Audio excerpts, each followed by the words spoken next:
कश्मीर में हो रही गतिविधियों को पिछले 2 हफ्ते से अगर आपने ध्यान से ऑब्जर्व किया हो, तो आपको एक शब्द बड़ा महत्वपूर्ण बार-बार सुनाई देगा, बॉर्डर एक्शन टीम। ये बॉर्डर एक्शन टीम क्या है? ये क्या काम करती है? आज के इस वीडियो में उसी चीज़ के बारे में चर्चा करेंगे। बॉर्डर एक्शन टीम का सबसे पहली बार प्रयोग 1999 1999 में कारगिल के दौरान किया गया था। बॉर्डर एक्शन टीम जो है जनरली एक 780 किलोमीटर का जो लाइन ऑफ कंट्रोल है, ये वहाँ पर इसका प्रयोग पाकिस्तान की आर्मी करती है। बॉर्डर एक्शन टीम में लगभग 7 से 10 लोग होते हैं। इन 7 से 10 लोगों के जो ग्रुप होता है, उसमें 2 से 3 होते हैं पाकिस्तान आर्मी के कमांडो। लेकिन बाकी जो 6 से 8 लोग होते हैं, वो होते हैं बेसिकली जिहादी। तो आप समझने की कोशिश कीजिए कि जो बॉर्डर एक्शन टीम है, वो एक मोबाइल यूनिट है। एक मोबाइल यूनिट इसलिए क्योंकि ये चलता फिरता यूनिट है, जो कि पाकिस्तान आर्मी की तरफ से स्पेशली डिजाइंड है, जिसमें आर्मी और जिहादियों का एक ब्लेंड है। और ये जो 6 से 7 जिहादी होते हैं, ये जिहादी जनरली लश्कर ए तैयबा या जैश ए मोहम्मद जैसी संगठनों से आते हैं। ये जो दोनों तंजीम पाकिस्तान की आर्मी ने बनाकर उनको सपोर्ट करके रखा है, उन तंजीमों के थ्रू ये मैन पावर को वहां से लाते हैं। लेकिन एक चीज को ये भी समझिए कि लश्कर ए तैयबा जैश ए मोहम्मद का कोई भी उस तंजीम का व्यक्ति उठ के बॉर्डर एक्शन टीम का हिस्सा नहीं बनता। इनफैक्ट बॉर्डर एक्शन टीम में पाकिस्तान आर्मी केवल और केवल उन्हीं जिहादियों को रिक्रूट करती है जिनको एक लंबी ट्रेनिंग दी जाती है। और आप जानने की समझ के कोशिश कीजिए एक चीज को, कि यदि लश्कर ए तैयबा या जैश ए मोहम्मद की तरफ से कोई आदमी को डिप्यूट किया जाता है बॉर्डर एक्शन टीम के लिए या उस पर्टिकुलर एक्टिविटी के लिए, तो उसको पहले 8 महीने पाकिस्तान की आर्मी उसको रिगरस ट्रेनिंग देती है। उसके बाद यही जिहादी को पाकिस्तान की आर्मी 4 महीने एयरफोर्स के पास भेजती है, जहां पर एयरफोर्स उसको और ट्रेनिंग देती है। 12 महीने की ट्रेनिंग के बाद एक जिहादी तैयार होता है जो बॉर्डर एक्शन टीम का हिस्सा बनने के लिए लायक होता है। अब बॉर्डर एक्शन टीम के अंदर 2 या 3 कमांडो जो पाकिस्तान आर्मी के घूम रहे होते हैं उस मोबाइल यूनिट के, ये बॉर्डर पर फ्रंटल लेवल पर चलते हैं। देखिए, आप एक चीज को समझने की कोशिश कीजिए, जो लाइन ऑफ कंट्रोल है लगभग 780 किलोमीटर की, उसमें दोनों देशों ने अपनी आर्मी को डिप्लॉय करके रखा है। लाइन ऑफ कंट्रोल एक टेम्पररी अरेंजमेंट है, परमानेंट बॉर्डर नहीं है। टेम्पररी अरेंजमेंट इस कारण से क्योंकि कश्मीर जो पाकिस्तान ने इलीगली कब्जा करके रखा हुआ है, जब तक मसला कश्मीर पूरा हल नहीं होता तब तक वो टेम्पररी अरेंजमेंट वहां पर एक हल्की सी लाइन खींच रखी है हम लोगों ने। अब उस लाइन पर क्या होता है कि ये जो बॉर्डर एक्शन टीम है, जिसमें 2 से 3 पाकिस्तान आर्मी के कमांडो और 6 से 8 लगभग बाकी जो जिहादी होते हैं, ये एक झुंड बनाकर चलते हैं, एक ग्रुप बनाकर चलते हैं। अब इनका ऑब्जेक्टिव 2 प्रकार का होता है। ये बॉर्डर पर सबसे पहले चलते हैं पाकिस्तान आर्मी की तरफ से ये देखने के लिए कि भारत की डिप्लॉयमेंट क्या क्या है। दूसरा, इन पर्टिकुलर ग्रुप्स के अंदर जिहादियों को डालने का पर्पस क्या है? जिहादियों को डालने का पर्पस ये है कि जिहादी जब पाकिस्तान आर्मी के साथ बॉर्डर के बिल्कुल फ्रंटल लेवल पर चल रहे हैं, लाइन ऑफ कंट्रोल के बिल्कुल फ्रंट लेवल पर चल रहे हैं, तो उनको डायरेक्ट पिक्चर मिल रही है इंडियन आर्मी की पूरी डिप्लॉयमेंट की। अब क्या होता है कि जब ये इंडियन आर्मी की डिप्लॉयमेंट की पूरी पिक्चर मिल जाती है, तो इसके बाद ये पाकिस्तान आर्मी के कमांडो और जिहादी बैठकर रिकनाइसेंस ऑपरेशंस को प्लान करते हैं। रिकनाइसेंस ऑपरेशंस का मतलब यहाँ पर ये हुआ कि बेसिकली जिहादी बैठकर पाकिस्तान आर्मी के साथ अब ये देखते हैं कि भारत की आर्मी कौन से स्पॉट्स पर वीक है, उसका प्रेजेंस कहाँ कहाँ पर लाइन ऑफ कंट्रोल का कमजोर है। और जहां जहां पर लाइन ऑफ कंट्रोल पे भारत की आर्मी का थोड़ा सा भी प्रेजेंस जो है वो अगर मान लीजिए कमजोर होता है, तो उसी कमजोरी का फायदा पाकिस्तान की बॉर्डर एक्शन टीम फिर उठाती है। अब वो फायदा कैसे उठाती है कि ये जो 6 से 7 जिहादी होते हैं, ये वहां से घुसपैठी हरकत करने की कोशिश करते हैं।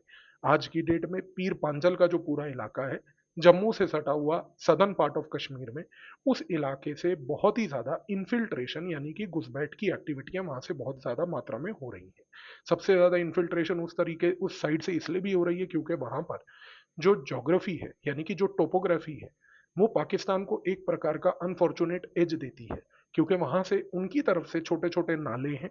उन नालों में ये कीड़ियों की तरह रेंगते हुए, क्योंकि खैर हैसियत तो उतनी है कीड़ों के जैसी, तो रेंगते हुए ये पाकिस्तानी वहां से घूमते हुए नालों के अंदर से भारत की ओर आने की कोशिश करते हैं। अब ये सारा प्रोजेक्ट क्यों किया जा रहा है, इस चीज को समझिए।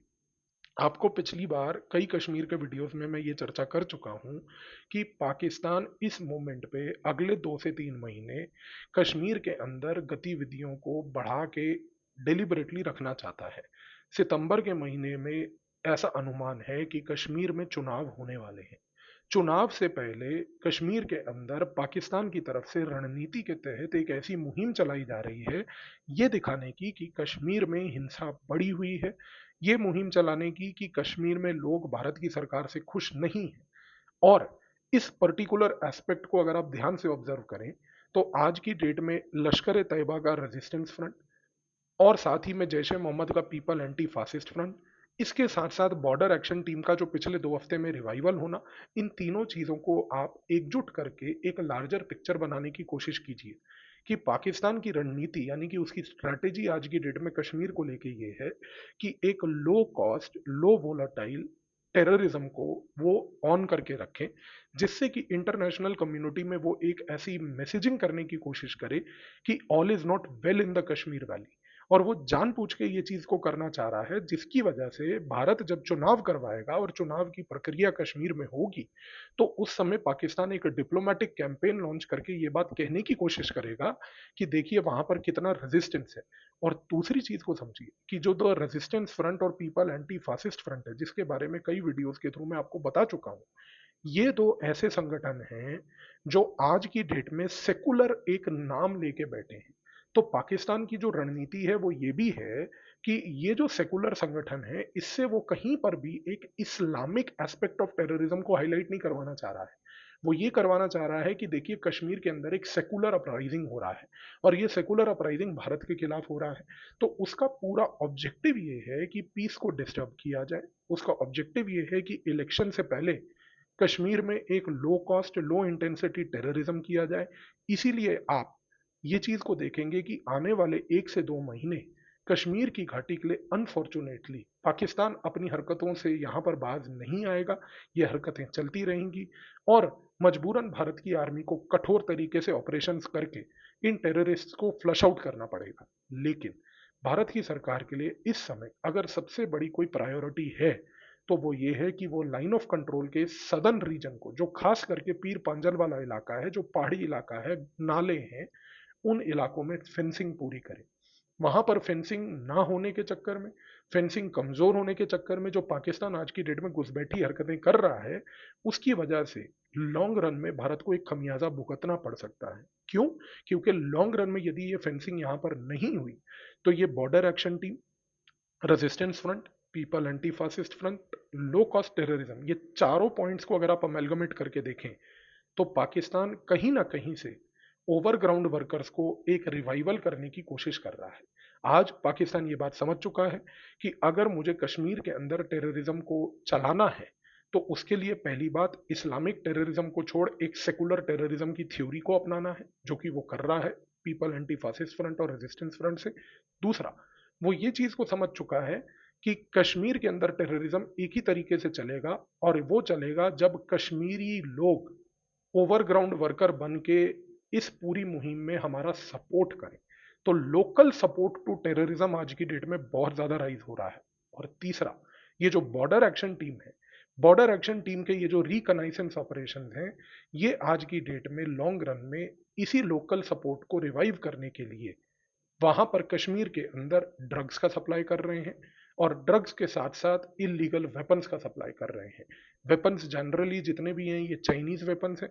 तो यहाँ पर चाइना का एक इंटरफेरेंस कश्मीर घाटी में दिख रहा है, जो कि पहले इस तरीके का कभी आर्म्स एंड एमुनिशन लेवल पे नहीं दिखा था।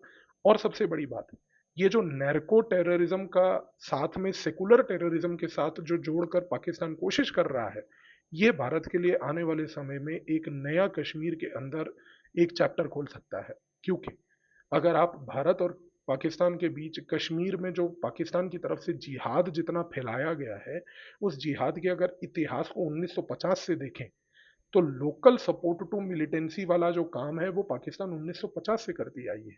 लेकिन लोकल सपोर्ट को पहली बार नैरकोटिक से जोड़ना, कश्मीर के अंदर नैरको टेररिज्म का बढ़ावा देना, और तीसरी सबसे बड़ी बात कि साथ में चाइनीज वेपनरी को प्रोवाइड करना, ये एक नई स्ट्रेटेजी है जिसको इंडिया को काउंटर करना होगा, जिसके लिए सिक्योरिटी फोर्सेस को आने वाले समय में रेडी होना होगा।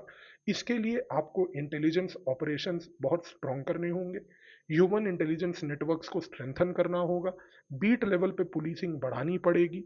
आपको ये इंश्योर करना पड़ेगा कि जो लोकल सपोर्ट है मिलिटेंसी को, वो ना मिले, और लोकल लोग किसी भी प्रकार का मिलिटेंट को सपोर्ट करने के बजाय गवर्नमेंट और सिक्योरिटी फोर्सेस को सपोर्ट करें। तो बॉर्डर एक्शन टीम और उसका जो 2 हफ्ते पहले से ये रिवाइवल देखने को मिला, ये कोई एक अनोखा नहीं है।